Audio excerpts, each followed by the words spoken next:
যাদের ভোট দিয়ে রাজ্যের বিধানসভায় পাঠাবেন সাধারণ মানুষ, তাদের শিক্ষাগত যোগ্যতা দেখে পিলে চমকানোর জোগাড়। প্রথম দফার বঙ্গ ভোটে 14 জন প্রার্থী নিরক্ষর, নাম সই করতে পারেন মাত্র 29 জন। বিধানসভা নির্বাচনে প্রথম দফার 152টি কেন্দ্রে ভোটে প্রতিদ্বন্দ্বিতা করা প্রার্থীদের মধ্যে 14 জন প্রার্থী নিরক্ষর, নাম সই পর্যন্ত করতে পারেন না। বিশ্বাস হচ্ছে না?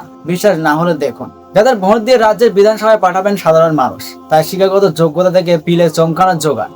সম্প্রতি প্রার্থীরা যে হলফনামা জমা দিয়েছেন নির্বাচন কমিশনে, তা বিশ্লেষণ করেছে ওয়েস্ট বেঙ্গল ইলেকশন ওয়াচ এবং অ্যাসোসিয়েশন ফর ডেমোক্রেটিক রিফর্মস। তথ্য বলছে 14 জন প্রার্থী নিরক্ষর, 29 জন নাম সইটুকু করতে পারেন, মানে স্বাক্ষর।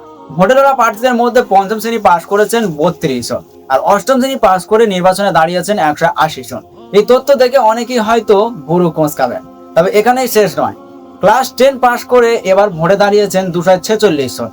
আবার তথ্য অনুযায়ী এবার নির্বাচনে 70টির বেশি দলের হয়ে প্রতিদ্বন্দ্বিতা করছে মোট 1475 জন প্রার্থী। তার বেশিরভাগের যে পড়াশোনা নেই তেমন নয়। প্রার্থীদের মধ্যে স্নাতক প্রার্থী রয়েছে 361 জন, আর স্নাতকোত্তর প্রার্থী রয়েছে 225 জন। ডক্টরের প্রার্থীও আছেন সেই তালিকায়, সংখ্যাটা 20।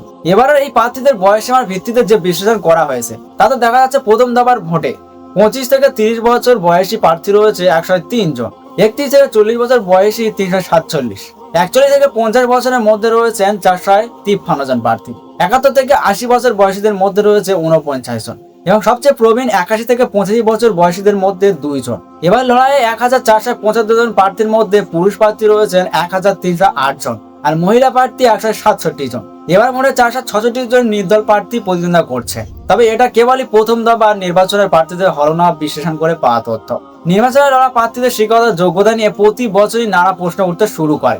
অনেকেই মনে করেন একজন জনপ্রতিনিধি যিনি কিনা সেই কেন্দ্রে দাবি দেওয়া বিধানসভায় জানাবেন, তার ন্যূনতম একটা শিক্ষাগত যোগ্যতা থাকা উচিত।